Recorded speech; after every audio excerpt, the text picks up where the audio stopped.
Good afternoon, everyone, and welcome to the second in the public lecture series of the Security Studies Network that operates at the University of Ottawa under the auspices of the Centre for International Policy Studies.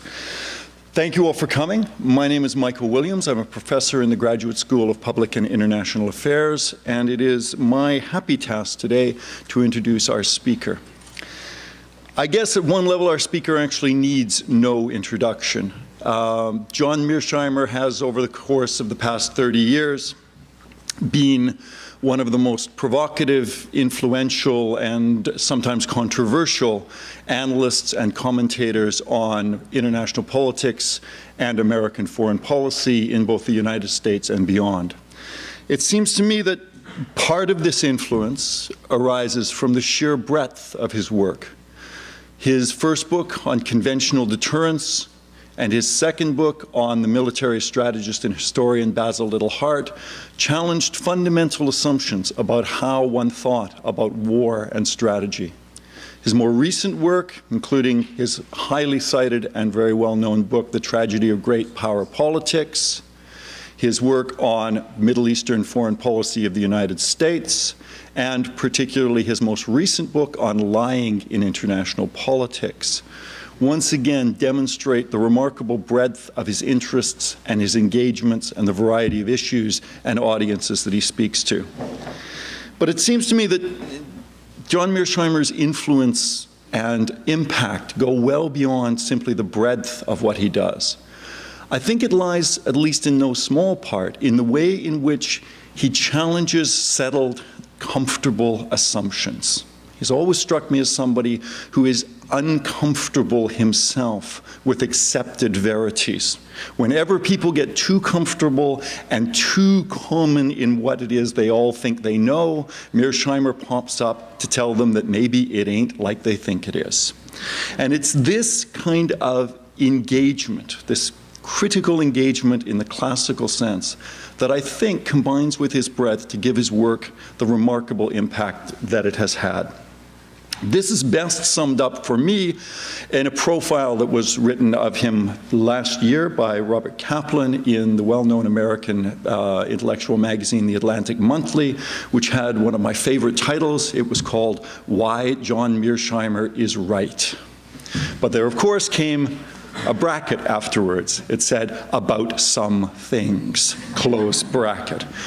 And we have the great pleasure and privilege this afternoon of listening to Professor Mearsheimer talk to us about one of those big things, the rise and place of China and its implications for the emerging global order. And we have the remarkable opportunity, I think, to decide on which issues Professor Mearsheimer is right and which issues we might want to put inside the brackets. So, without further ado, please extend a welcome with me to Professor John Mearsheimer.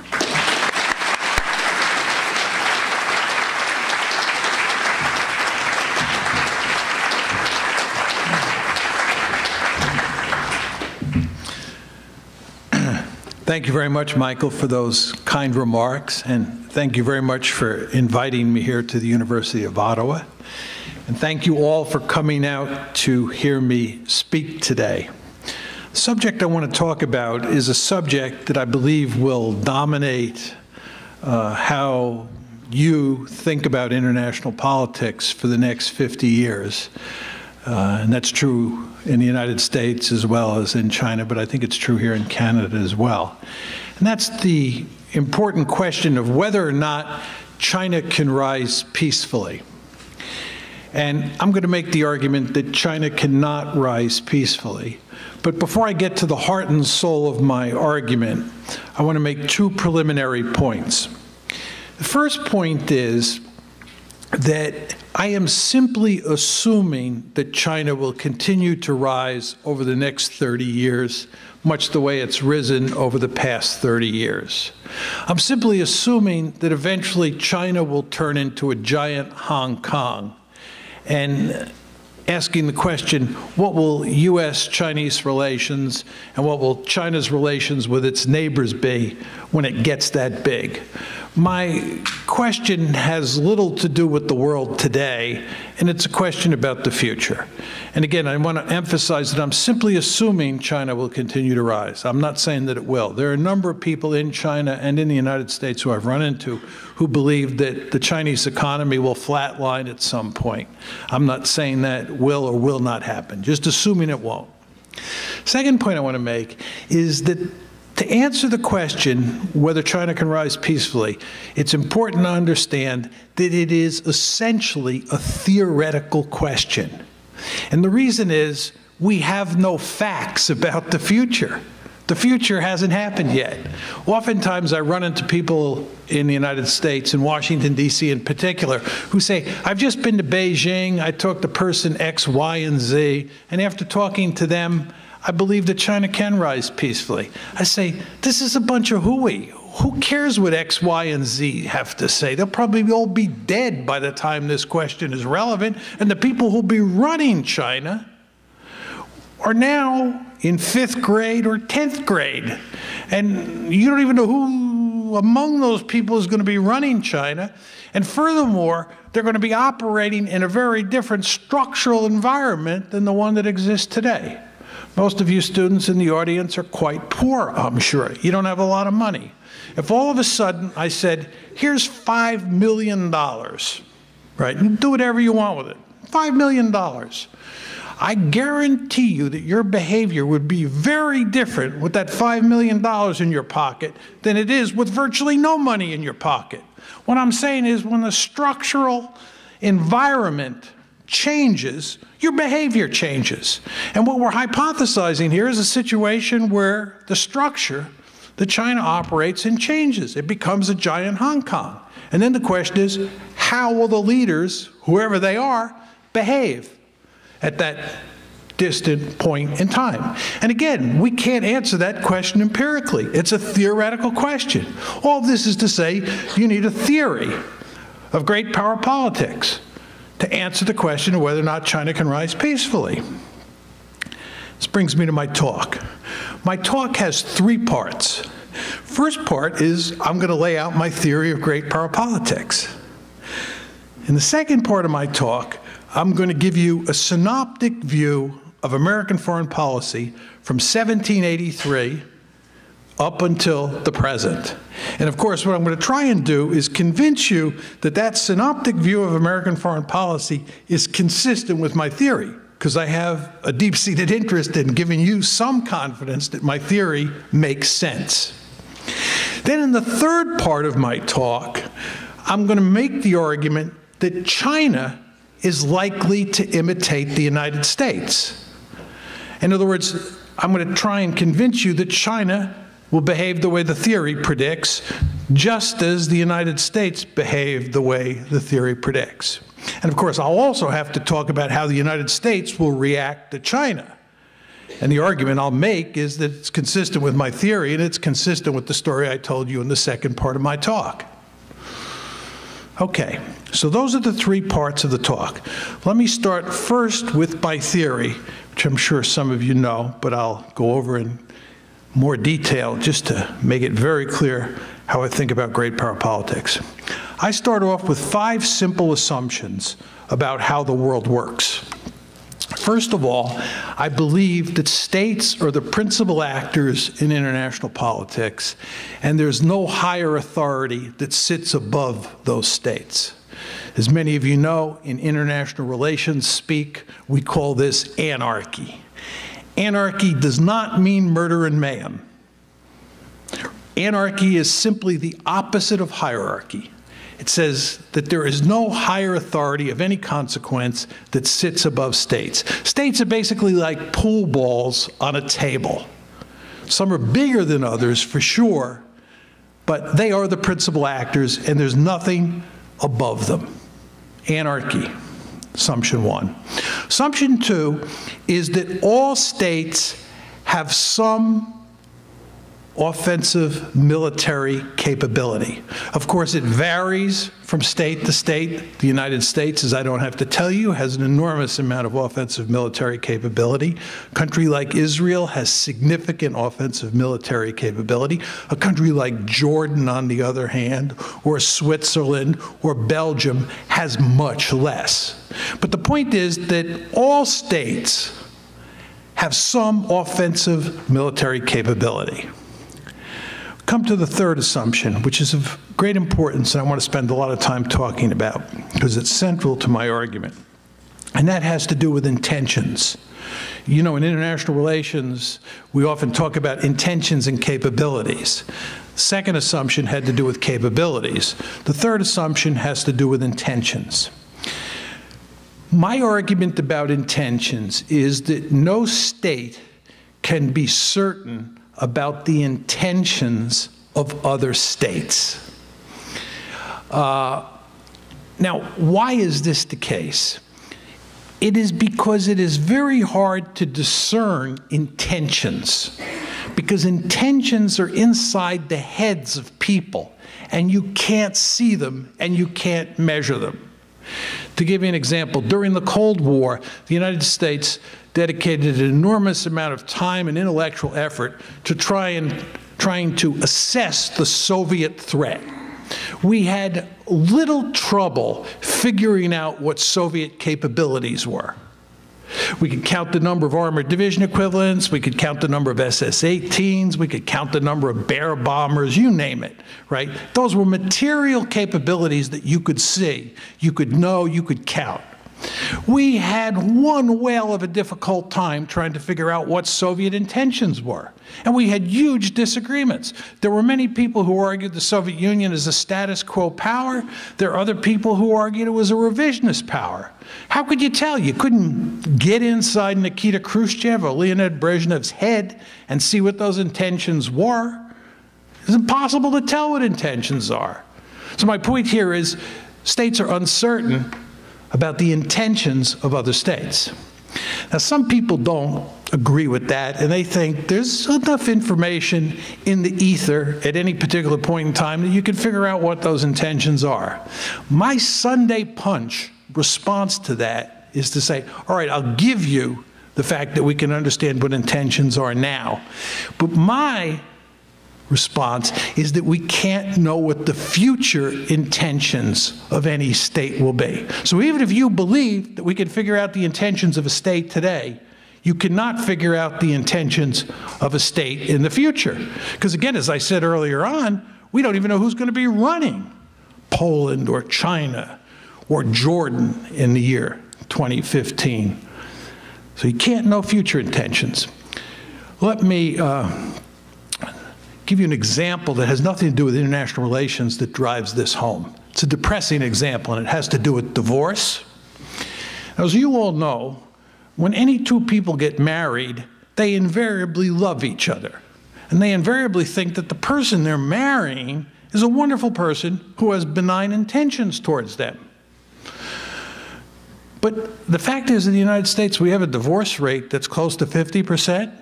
And I don't know what the divorce rate here is in Canada, but I'm sure it's non-trivial. What this tells you is that a lot of people get married thinking that the person they're marrying has benign intentions, when in fact that person over time turns into Attila the Hun and doesn't turn out to be someone with benign intentions. If you ever think about it, it's a very depressing thought.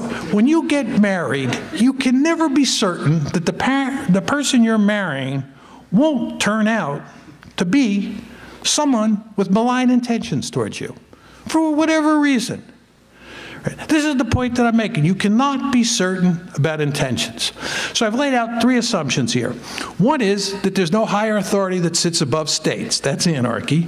Two, all states have some offensive military capability, although it varies from case to case. And number three, you cannot know the intentions of other states, especially over the long term. So that's assumption 1, 2, and 3. Assumption 4 and 5 are very straightforward. Assumption 4 is that the principal goal of states is to survive. And the reason that survival is the principal goal, Note now, I did not say it's the only goal. I said it's the principal goal. It's the principal goal because if you don't survive, you can't pursue any other goals. Common sense 101. So survival is the principal goal. And then the fifth assumption is that states are basically rational actors.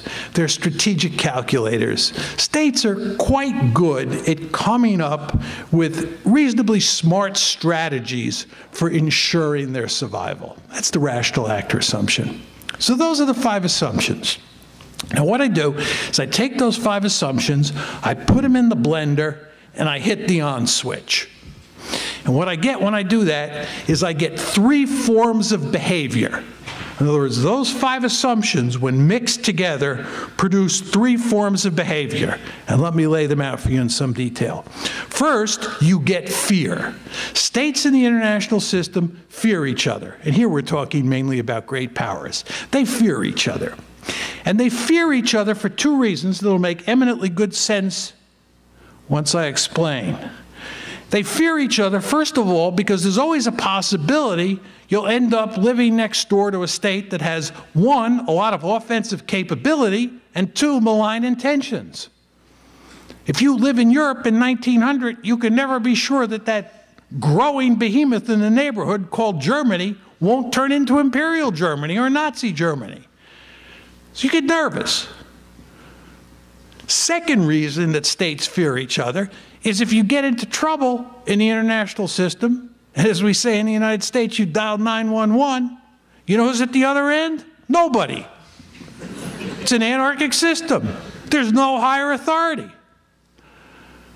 So, 2 dangers. 1, you might end up living next door to a big and powerful state with malign intentions, and 2, there's nobody to call if you get into trouble. Second form of behavior, first was fear. Second is self-help. States quickly figure out that they operate in a self-help system because there is no 911. You have to take care of yourself. Third form of behavior, which is of enormous importance, is that the best way to survive in this system is to be really powerful. The best way to survive in this system, to put it in colloquial terms, is to be the biggest and baddest dude on the block. As I like to say when I speak about this subject in America, how many of you go to bed at night worrying about Canada or Mexico attacking the United States? The answer is nobody does. Why? Because we are so powerful, nobody would dare think about attacking us. We are surrounded by weak neighbors to our north and our south, and we have fish to our left and our right. This is an ideal strategic situation if you're interested in surviving. You want to be really big and really powerful. When I grew up as a boy in New York City, and I was out there on the playground, I was kind of weak and meek, and I fell prey to bullies. I used to dream about being Floyd Patterson. Most of you are too young to remember who Floyd Patterson was. He was the heavyweight boxing champion of the world at the time. I wanted to be Floyd Patterson out there at recess. Why? Because that was the best way to survive on that playground. Nobody would have dared fool around with me if I were really big and muscular instead of small and weak. So the name of the game, if you're interested in surviving in an anarchic system where you can't be certain about the intentions of other states, and those states may have a lot of military capability, is to be really powerful. It's not because you like pounding out other states or being an aggressor, just for the sake of being an aggressor. It's because it is the best way to survive. Now, what does it mean to be the most powerful state in the system? I think it means that you want to be the hegemon. But to say you want to be the hegemon doesn't tell you very much. You have to unpack that a bit. I think the best way to survive is to be a regional hegemon. You cannot be a global hegemon. The globe is simply too big and there's too much water. The United States of America has gotten itself into a whole heck of a lot of trouble over the past 20 years. I'm sure most of you have noticed this, all right? We've gotten ourselves into a whole heck of a lot of trouble because we've had these dreamers running the ship of state who believe that we can be a global hegemon and run the world. Can't do it. You end up in places like Afghanistan and Iraq, and the ending of those stories is not happy, right? But you can be a regional hegemon. You can dominate your region of the globe. So my argument is that the best way to survive is, number one, be a regional hegemon. And number two, make sure, to put it in Pentagonese, that's a foreign language, make sure you do not have a peer competitor. What does that mean? Make sure that there's no other state in the international system that is a regional hegemon. Now, you're probably saying to yourself, why does it matter to the United States if China's a regional hegemon or Germany is a regional hegemon? It all revolves around the concept of freedom to roam. Now, you're saying to yourself, what is he talking about, freedom to roam? Have you ever wondered why the United States is wandering all over God's little green acre, sticking its nose in everybody's business? It's not simply because the United States is so powerful. It's also because we are free to roam. And we are free to roam because we have no security threats in our own backyard.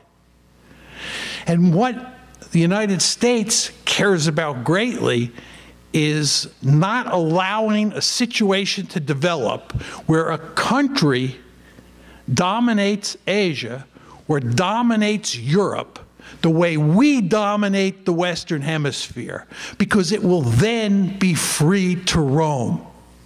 Think about the United States and Asia roaming up and down the Chinese coast, troops stationed right off the Chinese mainland, aircraft carrier battle groups steaming into the waters right off the Chinese coast, American aircraft running up and down the Chinese coast. Think about all the troops we have had since 1944 in Europe and keep there today, right? We're free to roam. We don't have to worry about security threats here.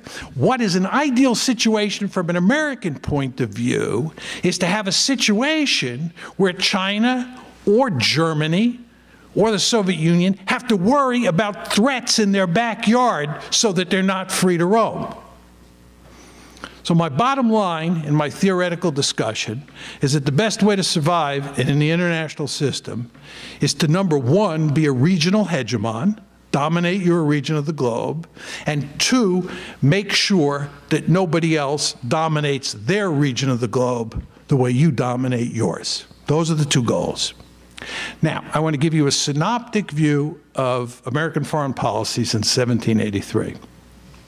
When the United States first got started, in the late 1700s, it was comprised of 13 measly colonies strung out along the Atlantic seaboard. The Founding Fathers and their successors marched across North America to the Pacific Ocean. They murdered huge numbers of Native Americans who got in their way. They stole their land. What is today the southwest of the United States, we stole from Mexico. As you Canadians know, we had our gun sights on you throughout most of the 19th century. In 1812, we paid you a visit because we wanted to make you part of us. You worried throughout the century that there would be a return visit. One of the main reasons that Ottawa is today the capital of Canada and it's not Toronto is that Ottawa is far away from the border with the United States and Toronto was right up next to it. And you did expect us to pay a return visit, and for good reason. You knew we had a voracious appetite. You understand that there's no country in modern history that has a record of conquest that even comes close to approximating ours. And we were not only interested in coming to the north and taking you over, we were also interested in going further south. And in fact, we'd own all the Caribbean now if it hadn't been for the slavery issue. Northern states did not want more slave-holding states in the Union, and of course the sugar industry, which was in the Caribbean, was even more labor-intensive than tobacco and cotton. So there were more slaves down there, and there was no way the northern states would tolerate us incorporating those areas into the United States, but we had our gun sights on them.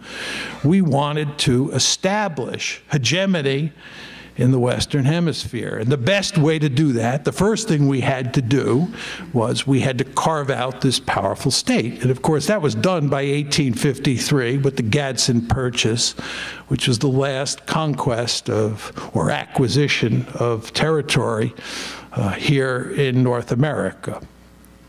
The other thing we had to do was we had to get rid of the British and the Spanish and all those Europeans. As many of you know, in 1823, old President James Monroe told the Europeans, in no uncertain terms, this is our hemisphere. We're not strong enough to throw you out now. We're eventually going to throw you out. And after we throw you out, you're not welcome back here, because this is our hemisphere. In 1898, with the Spanish-American War, we finally finished the deal. We threw the Spanish out, and we were a regional hegemon. First regional hegemon in modern history. We dominated and continue to dominate the entire Western Hemisphere. Now, as I told you, great powers have two goals. One is to establish regional hegemony, and number two, make sure you don't have a peer competitor. Fortunately, there were no potential peer competitors in the 19th century when we were in the process of establishing hegemony here in the Western Hemisphere. But in the 20th century, there were four potential peer competitors: Imperial Germany, Imperial Japan, Nazi Germany, and the Soviet Union. As you all know, the United States played a critical role in putting all four of those countries on the scrap heap of history. We entered World War I in April 1917 at a point where it looked like Germany might actually win the war. And we played an important role, certainly not the key role, but we played an important role in helping to finish off Kaiser Bill and company. Then in World War II, we basically beat the Japanese single-handedly. In fact, it was with our left hand, and we were right-handed. And we played a key role in defeating the Nazi Germany. But of course, the Soviet Union played the most important role there. But we helped. And then during the Cold War, we played the central role in containing the Soviet Union. And in 1989, 1990, 1991, when the Cold War was ending and the Soviet Union was going down the toilet bowl, we helped usher it away. Very glad to do that. The United States does not tolerate peer competitors. It's always glad to get rid of them. And shortly after the Soviet Union disappeared, the Bush administration made it clear that we were #1 in the world, and we planned on staying that way. So what I'm telling you is that if you look at my basic theory, and you look at how American foreign policy has actually been since 1783, not the story that Americans tell. You know the story that Americans tell about what a wonderful liberal state we are and so forth and so on. I mean, it's nonsense, right? This is a state that Adolf Hitler admired. He said, these people know how to create Lebensraum, right? This is the real America, right? This is why Canadians lived in fear throughout the 19th century.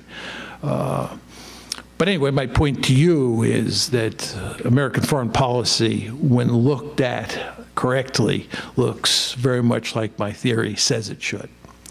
This brings us to the third part of my talk. How do you think China is likely to behave as it gets more powerful? Well, first of all, don't you think that China is going to want to be the most powerful state in Asia by far? If we work so hard to be the most powerful state in North America and in the Western Hemisphere more generally, don't you think they'll want to be the most powerful state in Asia? You don't think the Chinese remember what happened when they were weak?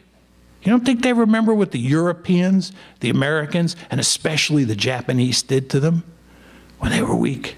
It was not pretty at all. And they fully understand what the consequences are of being weak. If you ask somebody from China which of these two choices they'll take, one, you can be 20 times more powerful than Japan, or Japan can be twice as powerful as you. Which one do you take? This is not even a serious question. They want to be 20 times more powerful. They want to be 50 times more powerful than Japan for good security reasons. The best way to survive in the international system is to be really powerful relative to your neighbors, because then nobody screws around with you. You don't think this logic applies to China? It does, and they fully understand it. And they have every intention of making sure that they are really powerful. Now, I told you what the United States also did via the Monroe Doctrine is that it pushed the European powers out. You don't think the Chinese are going to want to have a Monroe Doctrine? You think the Chinese are going to be perfectly content having the United States Navy and the United States Air Force, the United States Army and the United States Marines right off their coast? You think they're going to be happy about that?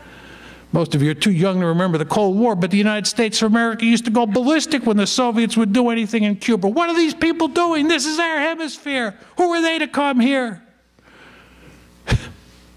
Monroe Doctrine. My mother taught me when I was a little boy, what's good for the goose is good for the gander. It's good for us to have a Monroe Doctrine. Probably good for them to have a Monroe Doctrine too. And there's all sorts of evidence today that the Chinese, would really kind of like to push the Americans away from their coastline. This is surprising? Not surprising at all. They're going to try and dominate Asia, try and push us away, just the way we pushed the Europeans away, just the way we carved out this big and powerful state. They're interested in survival. They know how the game is played. Then you got to ask yourself, how's the United States likely to respond? I told you what the theory says. We don't tolerate peer competitors. That means we are not going to be happy about them dominating Asia the way we dominate the Western Hemisphere. And we've got a historical record here. Imperial Germany, Imperial Japan, Nazi Germany, and the former Soviet Union. You don't think we're going to react to China the same way? I bet you were all shocked when Barack Obama said last year that he was pivoting to Asia. Oh my God, what is he doing pivoting to Asia, right? He's pivoting to Asia because people in the American national security community understand that this country is getting bigger and more powerful. And we don't tolerate peer competitors, right? Now, what about China's neighbors? How do you think they're likely to behave? I think it's quite clear where they're headed, right? You can already see the balancing coalition beginning to form. Go home and Google Japan and India, two countries that are geographically separated by a huge distance. The Japanese and the Indians have basically jumped into bed together. They're beginning to play a lot of kissy face, and the reason is quite simple. The reason is quite simple. They're both scared of China, right? Very scared of China. Singapore? Very scared, right? The balancing coalition will be South Korea, Japan, of course, the United States, Taiwan, Singapore, Vietnam for sure, India, and Russia. And all of China's neighbors will be very, very nervous because China will be very big and very powerful. So my argument is that what you're going to get is you're going to get an intense security competition between China on one hand and the United States combined with China's neighbors on the other. And again, I think you can already see the signs of the balancing coalition beginning to form. And this is going to be a very dangerous situation. Now, let me just take this one step further and talk about a very familiar concept in the international relations literature, and that's the security dilemma.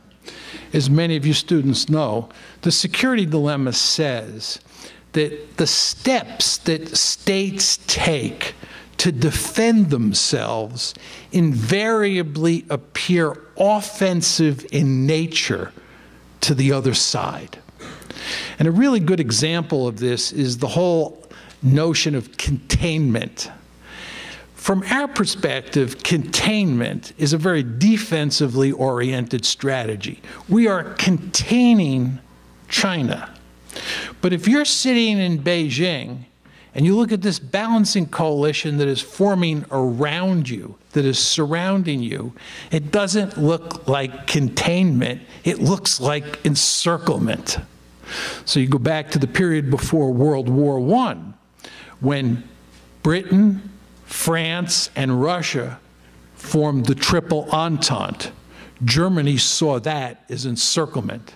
If you go back to the Cold War, when we put together balancing coalitions in Europe and in Asia, because the Soviet Union extended from the center of Europe all the way out to the Pacific Ocean. So we had balancing coalitions in both theaters. The Soviets viewed this as encirclement. We viewed it as containment.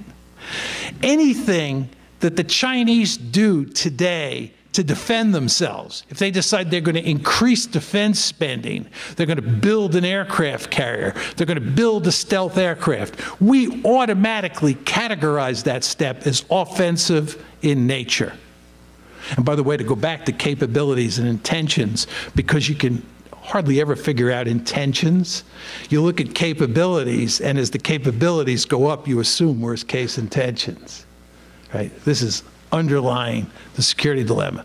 So the point that I'm making to you is that as the Chinese take different measures, perfectly legitimate on their part, I'm not being critical of the Chinese at all here. You want to understand that. This is not a cultural argument or an argument that says the Chinese are the bad guys, the Americans are the good guys, or the Americans are the bad guys.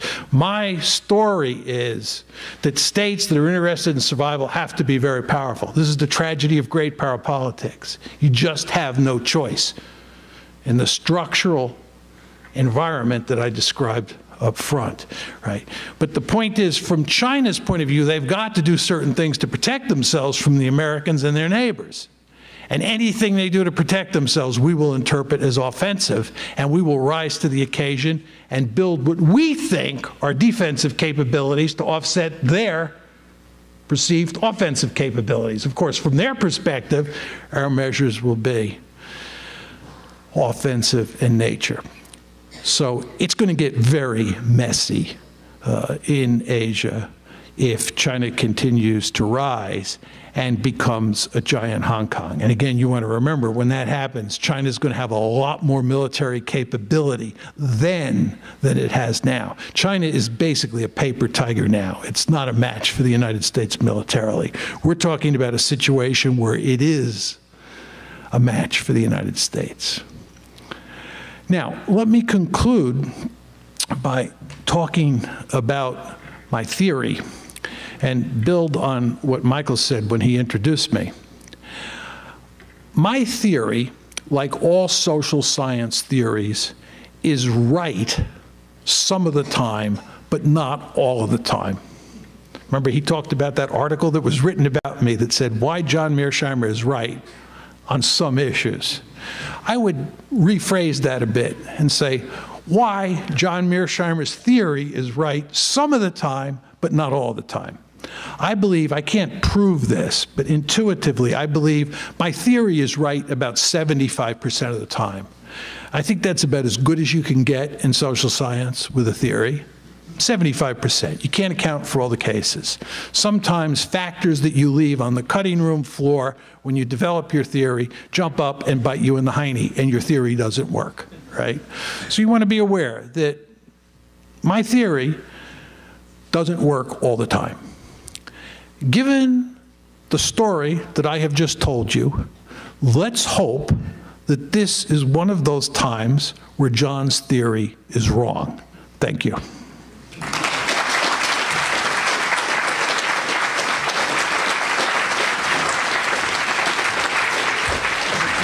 Yeah. Oh, sure. You run your own session, yeah? Great. I will take questions for as long as they will let me, because I love to go back and forth. I would just ask that, I'll call on people that you stand up, and it'd be nice if you identified yourself, and if you would restrict your comment or your question to 1 minute, just so we can maximize the number of people who ask questions, because we're dealing with one fundamental problem here, which is that I love to talk, so I'm not good at giving short answers. So if you ask short questions, that'll help a lot. Hi, Craig Hunter with the National Capital Branch of the Canadian International Council. And if I follow through on your theory, wouldn't it be rational for countries like Japan, Vietnam, and all of the people in the area around there to say we would be better off if the U.S. kept its distance and we invested, each of us, in a small military to dissuade China from growing without having a huge threat from the most powerful country in the world, and then maybe keep China not having to build its military as fast, or not seeing the big advantage in that? Okay, everybody heard the question. 2 points. One is that from the neighbor's point of view, China is the threat, not the United States, because the United States is a distant great power. If you go to Asia today, especially go to a place like Singapore, their great fear is that we're going to leave. It's not that we're going to go on a rampage and try and dominate Asia. Their great fear is that we won't be there for them. China lives right next door. So China is the real potential threat, okay? Second point I would make is the problem that Japan and Vietnam and the Philippines face is that they're not big enough to build the military capability to deter China. And they need the United States. Let me just unpack this a bit. It's important to understand that China is not a status quo power. First of all, China wants Taiwan back. Secondly, as you know, the Chinese have this dispute with the Japanese over these little islands, the Senkaku Diaoyu Islands. Even more importantly, there's a huge dispute over who controls the South China Sea, involving a number of countries, Vietnam and the Philippines most prominently. Okay, so all of those countries that are China's neighbors, given the size differential between them and this potential behemoth, are looking for help. And the best place they see to get help is the United States, which, going back to my first point, they don't see as a potential threat. So in many ways, the biggest problem that we face, and this, by the way, explains Obama's great emphasis on the pivot to Asia, is that our Asian allies are worried that we have lost our mind over the last 20 years and are fighting these crazy wars in places like Afghanistan and Iraq, and we won't be there for them. And what Obama is trying to do is reassure them. Sir. Hi, my name is Victor Reduco, and I'm from Ottawa. I just wanted to make a point and hear your comment on this, but okay. To my way of looking at things, states aren't individuals. They're collections of different interests. And when you look at the relationship between the United States and China, as it's developed since normalization, but especially since 1978, you see tremendous stakes in the other side in both countries. Economic stakes, even security stakes in some regards, if you think of issues like UN Security Council negotiating on certain issues and so on. How did you factor that into your analysis of this dynamic that you spoke of, which is informed by your international relations background? Yeah, excellent question. It is very important to understand that my theory makes a number of simplifying assumptions about how the world operates. And one of the assumptions that I make, which is completely consistent with what you say, is that I effectively assume that states are black boxes. The rhetoric that you used is I treat states like they're individuals, which I think is correct. And I just have different rhetoric. It's a black box, right? And what you're saying to me, quite correctly, is that states are comprised of heterogeneous groups and individuals, and they don't always act as if it's a unified person. That's a fair representation of your view. Let me marry that comment with what I ended my talk with. I said that my theory is right, in my opinion, 75% of the time, and it's wrong 25% of the time. And some of the factors that I leave on the cutting room floor, and domestic politics would be a good example, right? Kind of what you're getting at. Those things, as I said, sometimes jump up and bite you in the hiney, and the theory is wrong. So I'm not saying that there aren't circumstances where you might not be proved right and me proved wrong. But I think most of the time I'm right and you're wrong. Regrettably, I say that regrettably, okay? But let me make one other point to buttress my case over yours. And that is that I do believe when great powers are involved in intense security competition with other great powers that really threaten to rule the roost, that those domestic political considerations get pushed aside, and states do act like black boxes, okay? So I think my theory is more likely to be right than wrong in a case like the one we're dealing with here today. But that's not to say that's axiomatic. Hi there. My name's Jeff Collins. I'm a PhD student at Carleton U.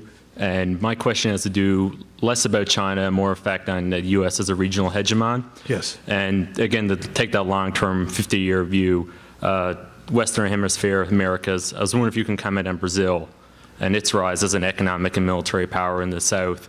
And potentially, is there any tensions you see in view of your theory down the road in relations between the U.S. and Brazil? Thanks. Yeah, good question. I mean, I think there's only one country in this hemisphere that has the potential, I underline the word potential, to become a great power, and that's Brazil. Has a very large population. If it ever got its economy together and really began to grow and looked something like the United States of America, then we would have to think long and hard about how to deal with Brazil.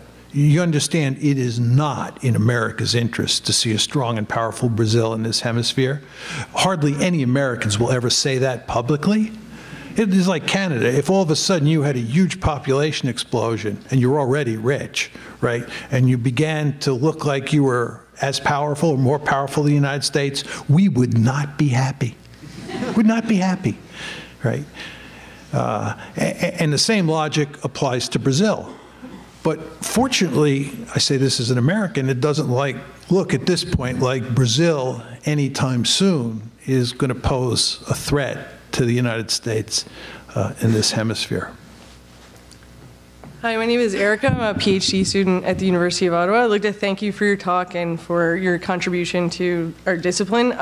So we can all just kind of like accept your assumptions, and that's what the discussion is today. So taking into consideration all the assumptions of neorealism, can you speak a little bit about like the empirical or current situation of Chinese-Canadian economic relations? Because although like economics is kind of divorced from security in your view, it still does inform like material capabilities. So I was just wondering, like, the Chinese move into North America through the economy and specifically the Alberta oil sands, and like your view on like the American kind of what the response would be, or.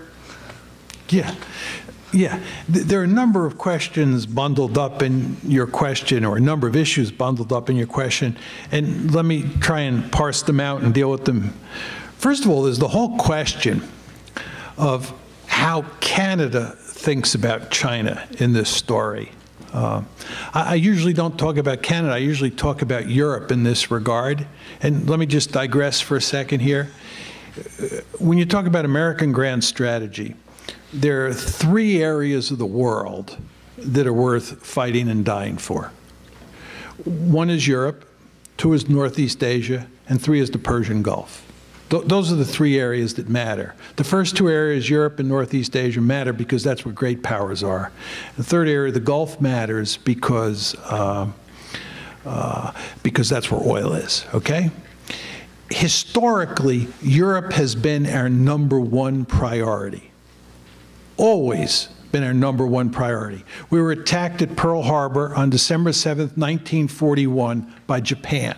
Despite the fact that it was the Japanese that attacked us at Pearl Harbor, we had a Europe first policy before the war, before Pearl Harbor, and after Pearl Harbor, because Nazi Germany was the real threat. Europe has always been more important to us than Asia. It's the numero uno area of the world for us, Americans. Other than the Western Hemisphere, which I'll get to in a minute. What's happening here is an unprecedented sea change is taking place. Asia is going to be #1. The Persian Gulf is going to be #2. And it's very important to understand that those two are inextricably linked because, as you know, India and China get all that oil and gas from the Middle East. And Europe is going to drop to a distant third. Europe is a museum anyway. Most of you know that. You go there, it's just a lot of old people. It's yesterday's story, right? But here's the question you want to ask yourself. If you're Europe, right, if you're the countries in Europe, how do you think about the China threat in the story that I just told you. Most Europeans understand that when you pivot to someplace, you're pivoting away from someplace. Think about that. We're pivoting to Asia. Then you got to say to yourself, where are they pivoting away from? Well, the Europeans have triple-digit IQs. Maybe a museum, but they have triple-digit IQs. And they have figured out that the place we're probably going to pivot away from is Europe. So the question is, are they going to help us in Asia? Not a chance. A bunch of Europhiles will tell you, oh yeah, they're going to help us, but they're not going to help us. These people are bankrupting themselves. The great fear is that they're going to drive themselves off a cliff with the euro, you know, sometime in the next couple of years. The idea that they're going to build military forces and go to Asia with it, it's not going to happen, right? The United States is going to be in Asia. I told you what the balancing coalition looks like, right? You can already see signs of it. This then, to go back to this excellent question, raises the issue of what is Canada going to do, right? Are you going to be with us, right? You going to Asia? You building ground forces? You building air forces? You building naval forces? Or are you going to free ride? You going to free ride, right? See, I think a good case can be made, just to go over to the Europeans again. The smart thing for the Europeans to do is not get involved, trade with the Americans, trade with the Asian countries, China included, and just get rich.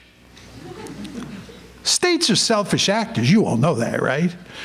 I hope you do. But states are selfish actors, and they want to get rich so you all can get rich, right? You don't want to go fight wars in Asia. Let the Americans do the dirty work, right? Get rich.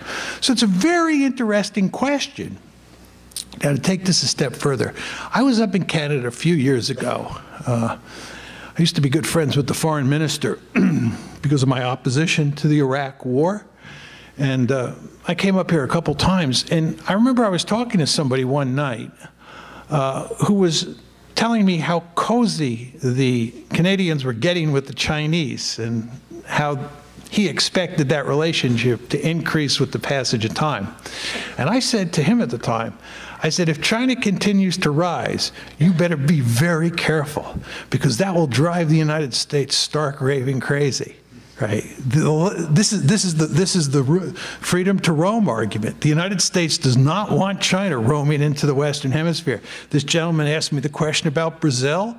Let's hypothesize a situation where Brazil gets really powerful and Brazil invites China to build a base or station naval forces in Brazil.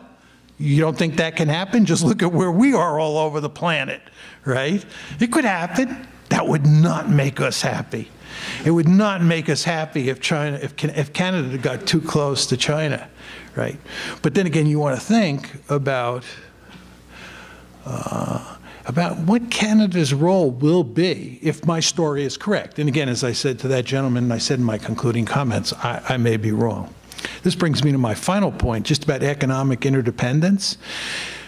I've given this talk, I had guessed 35 times in China. And the argument that's always used against me, first and foremost, there are three arguments used against me. One is China won't grow. Two is that China's a Confucian culture. They'll rise peacefully because of Confucian culture. I don't pay attention to those arguments. The main argument used against me, the serious one, is economic interdependence, right? And this is embedded in the question that was just asked me. And this is the argument that the United States and China, right, and China and its neighbors have such economic interdependencies that there's no way they can fight a war, because who in their right mind would kill the goose that lays the golden eggs? So when you talk about theories that might undermine my theory, economic interdependence theory is oftentimes the #1 argument. In the interest of letting these gentlemen ask questions, I won't tell you why that theory is wrong. Well, thank you, Professor Mearsheimer. That's actually my question. All right. So my name is Marko Papic, and I work for BCA Research, which is based in Montreal, so we came down here to hear you talk. And our clients are sovereign wealth funds, central banks, and large institutional investors. And I'm the social science guy in the room with a bunch of economists. And I've been telling this story for basically now 2 years, almost verbatim.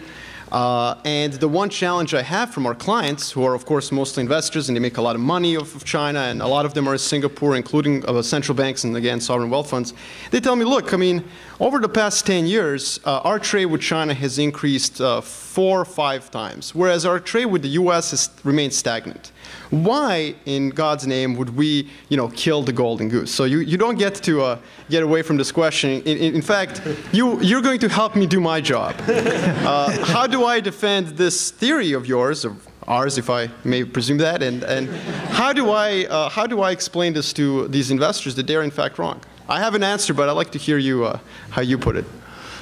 Well, first of all, there are differences between the United States and Canada, as I tried to point out with regard to the previous question. And with regard to the earlier question about different interests, I mean, businessmen and businesswomen in the United States, in Canada, and in China think about international politics in very different ways than most strategists do. Very important to understand that. Capitalists are interested in making money, and there's nothing wrong with that, of course, but that's just the way they think.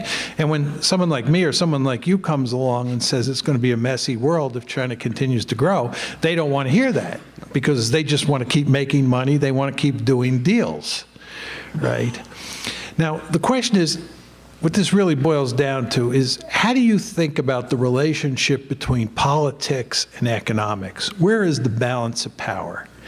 And effectively, what you and I are saying is that economics matters a lot. We would be fools to deny that. And we would be fools to deny that there are going to be certain circumstances where economics trumps politics. There will be some circumstances like that. But in most cases, I believe politics trumps economics, which is another way of saying security considerations trump economic considerations. And just to give you 2 examples, the Chinese have made it clear that Taiwan is of such importance to them that if Taiwan were to declare its independence, they would go to war now over Taiwan, even though they would end up killing the goose that lays the golden eggs, right? What they're saying is that politics is more important than economics. The Senkaku or Diaoyu Islands, right? Just look at what's happening to Japanese-Chinese trade relations as a result of this conflict over a bunch of rocks in the middle of the Pacific Ocean. It's kind of hard to believe, but it just shows you how powerful politics are. Take this a step further.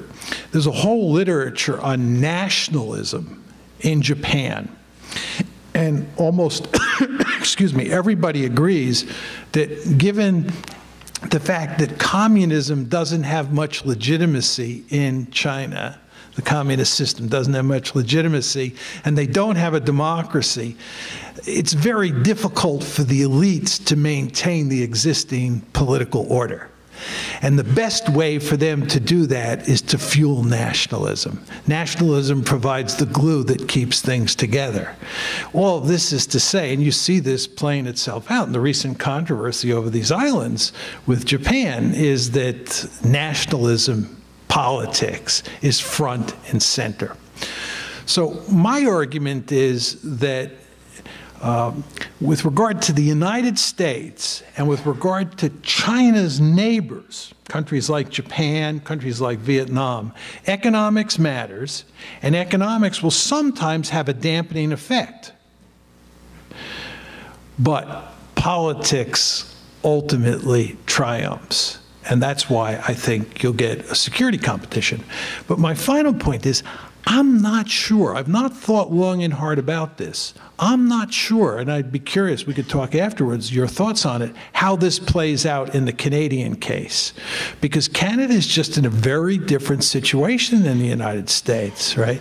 Canada has all sorts of incentives to free ride and not to get involved in trying to contain the Chinese in any major way, right? I'm not saying it should ultimately do that, but it has incentives not to do that.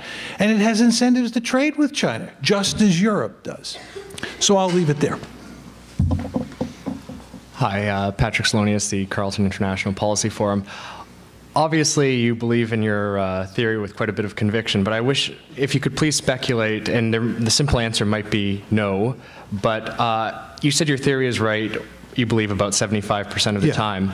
How could China ever fit into that 25%? Is there any scenario you could envision where perhaps your theory might not go quite according to plan?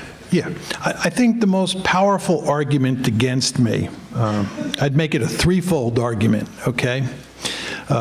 First of all, nuclear weapons. Best single argument against me is nuclear weapons. I have a whole set of counter responses to that, but there's no question that nuclear weapons make everybody very skittish, and nobody wants to get vaporized.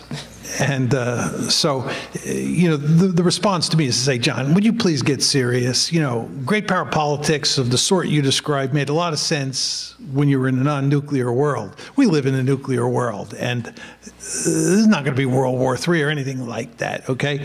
So that'd be argument number one. Argument number two against me is the economic interdependence argument, the argument we were just playing around with. I have to concede that there is a certain amount of truth in that argument. If everybody's getting rich, there are powerful incentives not to kill the golden goose. Third argument to make is the nationalism argument, and that is to say, as I often do, and this is why I oppose the Iraq War, the most powerful political ideology on the face, contrary to what most of you think and what most Americans think, is not democracy, it's nationalism. Nationalism is all about self-determination, and nationalism makes it extremely difficult for any one country to invade other countries and conquer them. So the United States could, you know, conquer this piece of territory and that piece of territory, and you could have all this territorial expansion in the good old days when there was no nationalism. But in the age of nationalism, territorial conquest is a prescription for huge trouble, right? You want to invade Afghanistan? Be my guest. Want to try Vietnam? French did it, we did it, Vietnamese did it. We learned one lesson, stay out, right? Going into Iraq, oh my God, right? Are these people serious, right? The idea that the United States of America is going to go into a country in the Middle East and do social engineering at the end of a rifle barrel in the age of nationalism, not going to happen, right? Therefore, China is not going to be able to do much in terms of conquest, right? Look what happened when they went into Vietnam in 1979. They got their snouts whacked. Okay, so bottom line argument is a lot of truth in what John has to say, but the three countervailing forces: nuclear weapons, economic interdependence, and nationalism. Thank you very much. My name is Andrew Blanco. I'm a master's student here at University of Ottawa. Both the United States and China are countries that depend heavily on foreign resources. China has been heavily investing in Africa, and if we accept that for the United States, it doesn't want a peer, how concerned should the United States be about the level of investment of China in Africa? Well, I don't think Chinese investment in Africa matters much to the United States. In my opinion, Chinese economic growth matters to the United States, and maybe to the extent that investment in Africa contributes to that, we should care. But I think Africa per se is not the big issue. I think the big issue from a strategic point of view, and I tried to make this clear about 10 minutes ago, is the Persian Gulf. I think that the Indians and the Chinese are increasingly dependent on oil from the Persian Gulf. And they're going to be deeply involved there. And of course, we are already deeply involved there. I believe, by the way, and you should just think about this, whether you agree with me or not, but one of the things that disturbs me greatly about our present relations with Iran and the fact that those relations are likely to never improve at the rate we're going, is that we are in effect going to drive the Iranians into the arms of the Chinese. If you think about the world the way I do, right, you start thinking about Chinese influence in the Persian Gulf, and from an American point of view, we want to minimize Chinese influence in the Persian Gulf. But I think we're now pursuing policies that are going to have exactly the opposite effect, especially with regard to Iran. So I don't see Africa, right, which has never been an important strategic area for the United States, right, as the key in the story. I think the Middle East and the fact that the Middle East and Northeast Asia or East Asia are inextricably bound like that is the key story. I want to make one final point to you. When you folks think about the rise of China over time, what you want to do is you want to hypothesize a map in your head. And first of all, there is the Western Pacific, or the east coast of China. This is where you have the South China Sea, Taiwan, South Korea, Japan, you know that area. That's where we the Americans are going to have our greatest problems with the Chinese. As they get more and more powerful, that is the bailiwick that they control. The second big bailiwick you want to think about is as you go through the Straits of Malacca into the Indian Ocean and into the Arabian Sea, and you start heading towards the Persian Gulf. Everybody have that picture in your head. You're coming out of the Western Pacific. You're coming through Southeast Asia, through the Straits of Malacca, and now you're underneath Burma, you're underneath India, you're underneath Pakistan, heading towards the Middle East, or heading towards Africa, in your question. That's where that's our sweet spot, right? That's where they're in real trouble, right? Because first of all, we have the Indians on our side. Secondly, we have an incredibly powerful Navy. And they've got to get their goods and resources from Africa back to China, right? And from the Persian Gulf back to China. And that's where they have problems. And of course, to stick with the map, this is what drives them up into Central Asia. Because Central Asia is land that abuts China, and therefore you don't have to come underneath through the Indian Ocean. So even if they invest in Africa and in the Middle East in a really big way, until they have a Navy that can project power, right, we basically have the upper hand once you're outside of the Western Pacific. Speaking of cartography, Nisa Mali, graduate student at the University of Ottawa, the concept of regional hegemony seems to assume that naval routes are going to remain constant. What do you think the impact will be of the opening of the Arctic Seaway on the way in which the world is divided into regions and hemispheres? I honestly don't think it'll have much effect at all. I mean, I could be wrong on that. But I don't see how it would change the regions. Tell me what would be, tell me what's the most glaring example of how regional dynamics or regional boundaries change in your story. Well, if you cannot go through the Arctic, then you're dividing the world into essentially north-south lines. But you can turn the map like this. Okay, but tell me a region that changes. What looks differently? The Western Hemisphere doesn't look the same anymore. Europe doesn't look the same. I mean, what changes? I guess my question would be, would that change how you conceive of China as a regional peer versus a threat within your own region? No. To be honest, I really care about two things. One is how many people you have.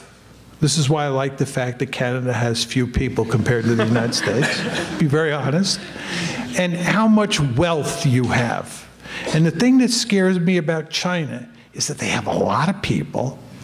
And if it turns into a giant Hong Kong, oh my God, right? It's just so powerful. So I care about China independent of, you know, the ice cap melting. I just care about it because it has a lot of people and a lot of wealth. Alex Treesby, former student here at University of Ottawa in Carleton.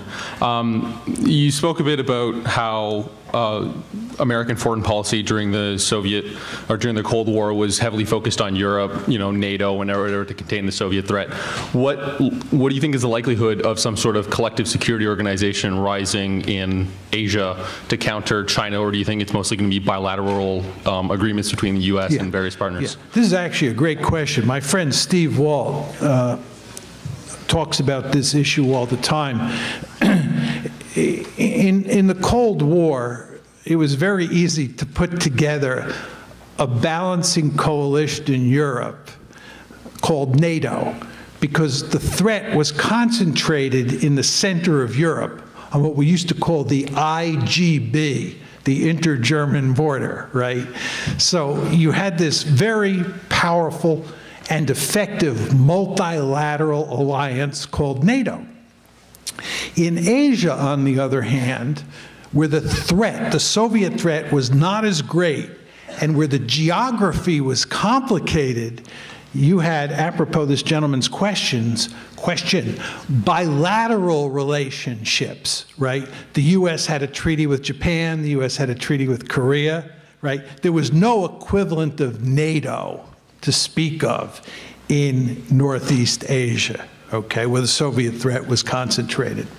Now we fast forward to the present, and his question is, if John is right and you have this Soviet threat that leads to a security competition, are we going to put together in Asia an alliance that looks like NATO? Or are we going to continue the old way of doing business with a series of bilateral agreements between the United States and X and the United States and Y? Steve Walt's point is that geography is going to make it very difficult to constitute an effective NATO-like alliance. Just to give an example, if there's a war over the Senkaku Islands, and let's say the Japanese and the Chinese are shooting at each other and the Americans come in, Vietnam is a faraway place. India is a really faraway place. Is India going to come all the way out through the Straits of Malacca to help out Japan? You know what I'm saying? So the geography is really complicated. I don't know what the answer is to your question. And I think it's a great research question. Thanks. Royson Gupta, I'm with the, also with the Carleton International Policy Forum. You spoke a bit about nationalism and how it's a powerful ideological force in today's world, and we can see that with Senkaku Islands, I guess. My question is perhaps more of a political, ideological question, in the sense that, and more of a human rights question, in the sense that, do you believe that the Chinese regime, in a sense, has pivoted from the old communism and Maoism, in a sense, to an almost fascistic or fascist sort of state, whereby there's, again, a corporatist nature of an economic system whereby the state has capitalists, allows capitalists to make profits, and but at the same time asks them to do certain political objectives for the state. And also we see in Tibet and Xinjiang, do you believe that the Chinese government risks or has already fallen into a sort of ethnic nationalism, whereby the Han Chinese have almost are moving into places like Tibet and Xinjiang, causing various ethnic tensions there, and perhaps human rights abuses? And so what role do you believe that the Chinese government's ideology will play, both on an international sense, but also on a human rights sense in its own domestic country? Yeah. First of all, on whether China has evolved into a fascist state, I usually have an opinion on every subject, and I have clear frameworks in my mind that allow me to sort of play around with arguments. I have never been able to figure out what fascism is. I don't mean that to be facetious. I don't have a good, clear definition in my mind of what it is. I mean, I know that Mussolini's Italy and Hitler's Germany were fascist states, and people say that about Japan, but I have never got a really good conceptual framework in my mind. So I'm going to beg off on the question, on that part of the question. I'm not saying you're wrong, but I don't know whether it's a fascist state. It is an authoritarian state, right? And it is an authoritarian state in a society that has a lot of those characteristics that push states towards democracy. And it's obvious that the Chinese are not interested in instituting democracy at this point in time. And therefore, as I said before, you have a political system or a regime that does not have a lot of legitimacy and is likely to have less legitimacy over time. Right? And that's why I said I think they will play the nationalism card. With regard to, areas like Tibet, Xinjiang, I think there's no question that the Chinese government in Beijing is deeply concerned about, excuse me, the irredentist movements in these areas and would like to do everything it can to snuff them out. And I think there's no doubt that they're moving Han Chinese into those areas. Are the Chinese willing to violate human rights? I think if the circumstances deem it necessary, they'll do it. And I would make the same argument with regard to the United States.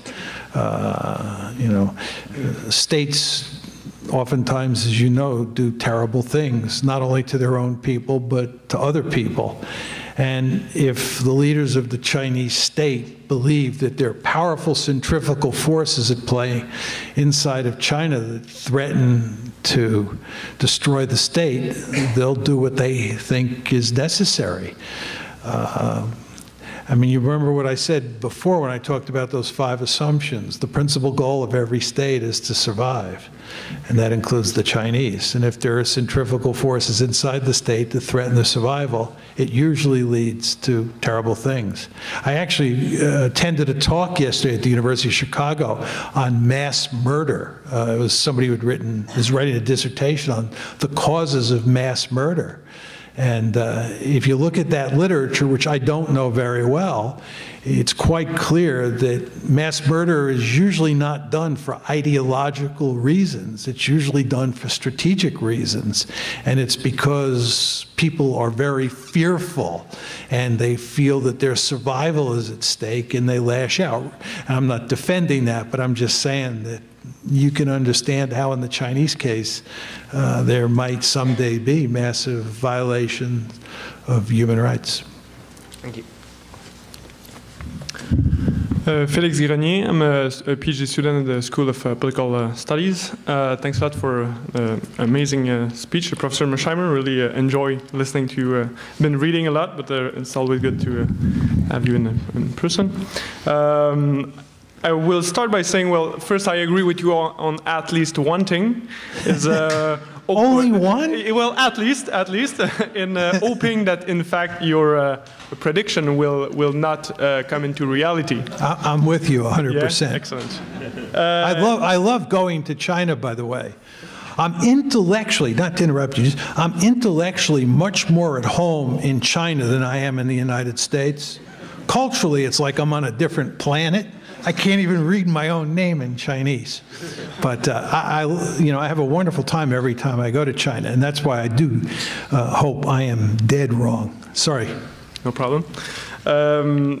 But then your speech is mainly theoretical. Like you're giving us all those facts and those representation of the past of the United States and of the present state of affairs and international affairs. It's a theoretical question. Exactly. And I think that we should be very cautious about taking for granted the representation that you are saying. I agree with suggesting. that. First, because as Professor Schmidt here has written about presentism, I think that you use a lot of representation from the past.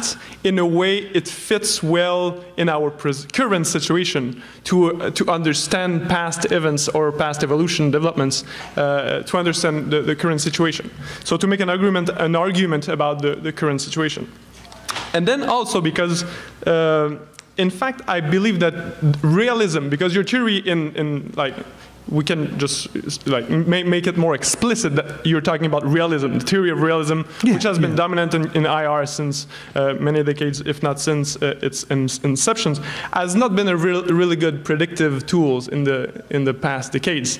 During the Cold War, for example, during the Cuban Missile Crisis, well, realism was not a good predictive tool on how great power will react. And then you use realism to predict what will happen in Europe after the end of the Cold War.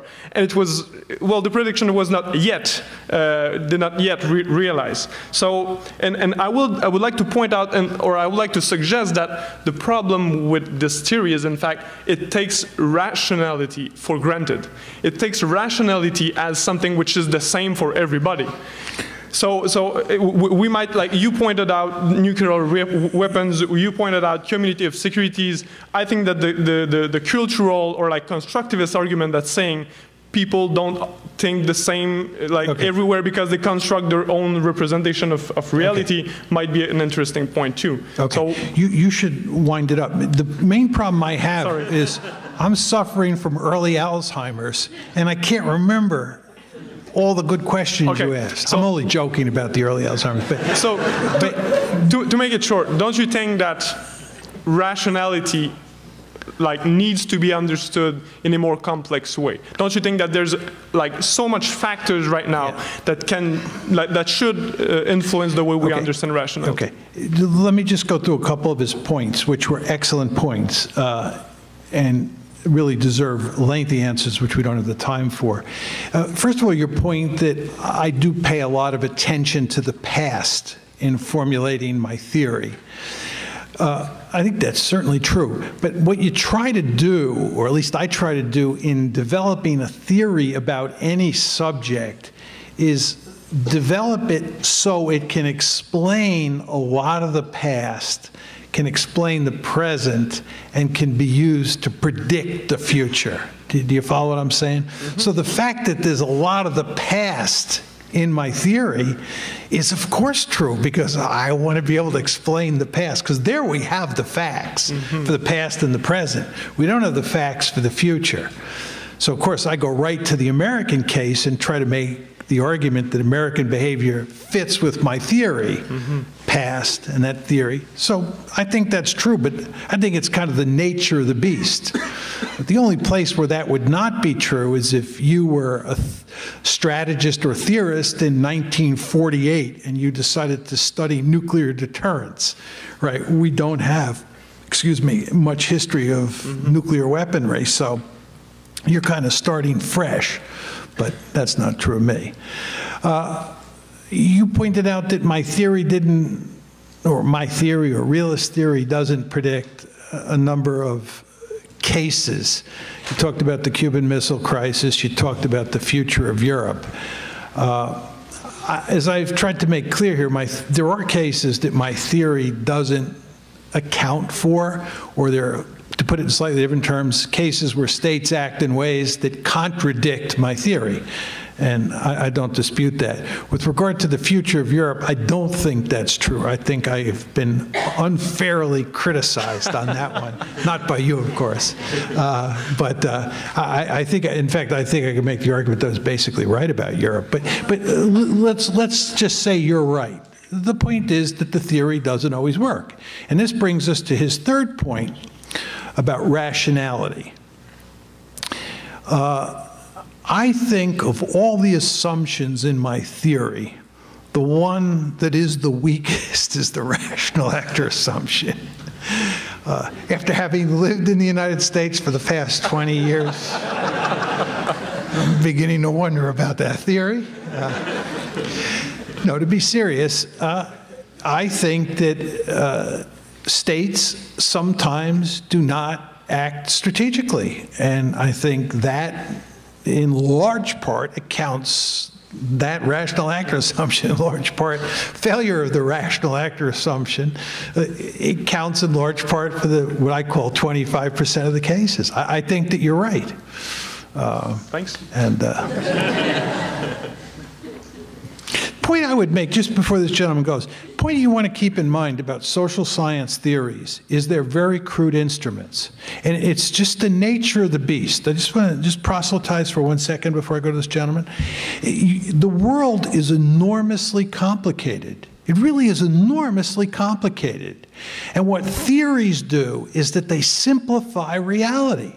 The beauty of dealing with me, right, is not whether I'm right or wrong. The beauty of dealing with me is that I have a very simple theory that you can grasp, and you can figure out why you agree with me or disagree with me. Right? And that allows you to think about this incredibly complicated world in more helpful ways. Again, I'm not saying that you then agree with me and that helps you think about the world, but it helps you figure out in your own head how you think about the world. Because I believe that I force you to think about what factors are most important, just like the previous gentleman who wanted to fight with me on the rational actor assumption. That's exactly what you want to do. But what's happening here is that we're operating in an incredibly complicated world, and we theorists, and I believe you're all theorists because I believe we cannot operate on a day-to-day basis without theories in our head. The only difference is between those people who admit they have theories and those who don't, right? You all have theories. There's no way you can negotiate the world without theories. The world is just too complicated. You need simplified theories, right? But anyway, anytime you simplify an incredibly complicated reality, you're going to leave on the cutting room floor factors that will occasionally, as I've said on 2 previous occasions, jump up and bite you in the hiney. And that just tells you your theories are of limited utility. Their theories are essential, but of limited utility. They're essential, but of limited utility. Sorry. Joshua Dyer from University of Helsinki. I was wondering if you could sort of elaborate on how your theory helps us understand what we can predict in the future or what to know to expect from the future of Chinese-Russian relations. I say this because I feel like they have somewhat of a unique relationship in comparison to sort of the other states in China's neighborhood, being that, well, they border with one another, both BRIC nations. They sort of tiptoe around each other, make sure not to sort of step on each other's toes in the UN Security Council, things like this. So I was wondering if you could sort of elaborate on that. Yeah. I think that when you talk about the balancing coalition against China, you will remember I said that it would include Japan, South Korea, Taiwan, Singapore, Vietnam, Philippines, Australia, India, and I said Russia, right? If I could interject 1 second. Also, they have a very different relationship with the U.S. in comparison to these other states. The Russian-U.S. relationship being quite different from Japan-U.S. relations, oh, absolutely. Australia-U.S. Right. relations. This I mean, is, I think, really my main interest, my main point. Well, as you know, Russia, which was then the Soviet Union, was our principal adversary during the Cold War. But you also want to remember that the United States fought against Vietnam in one of the bloodiest wars of the 20th century in the years 1965, basically to 75. And the Vietnamese are really anxious to jump in bed with us. They'd like us to come back to Cam Ranh Bay. They'd like us to help them with the South China Sea. So there you have a former mortal enemy, right? Vietnam and the United States that are coming together. And I believe, as is evidenced by my description of what I thought the balancing coalition will be, that the United States and Russia will be allies against China. It has to do with geography, right? Russia shares a border with China. They almost fought a war in 1969 along the Ussuri River over a border dispute. And I think that as China continues to grow and it begins to push out, it begins to throw its weight around in the neighborhood, the Chinese will end up facing both the United States and Russia in this balancing coalition. You don't see that now, right? As I've said a couple times here, you can see the balancing coalition already beginning to form. And remember, I said for anybody who has any doubts, you should go home and Google India and Japan. But you don't see evidence in the Russian case, right? And this is in large part because the United States is doing things in the greater Middle East that angers both the Chinese and the Russians. So the Russians and the Chinese kind of act together. You all know that the Russians and the Chinese together are making it impossible to get a UN resolution for dealing with Syria, right? And that's because both China and Russia feel like they were stiffed over Libya. They both abstained from the vote in the UN on Libya. So the Chinese and the Russians are good friends today in certain ways. But what I'm predicting, I want to underline that, what I'm predicting is that will all change. And eventually the Russians, like the Japanese and the Indians, will come over to the balancing coalition. But only time will tell whether that's true. Thank you. You're welcome. Professor Mearsheimer is a remarkably modest man who only claims accuracy in 75% of his predictions. I'm less modest. I claim 100% accuracy in my predictions, and I think I have empirical evidence for this. At the beginning of this talk, I predicted that it would be incredibly broad-ranging, incredibly challenging, deeply unsettling, provocative, and exciting. And I think all of those predictions have been confirmed. And for confirming my genius in social science, but more importantly, for giving us an amazing afternoon of food for thought and analysis, I'd like to join me in thanking John Mearsheimer.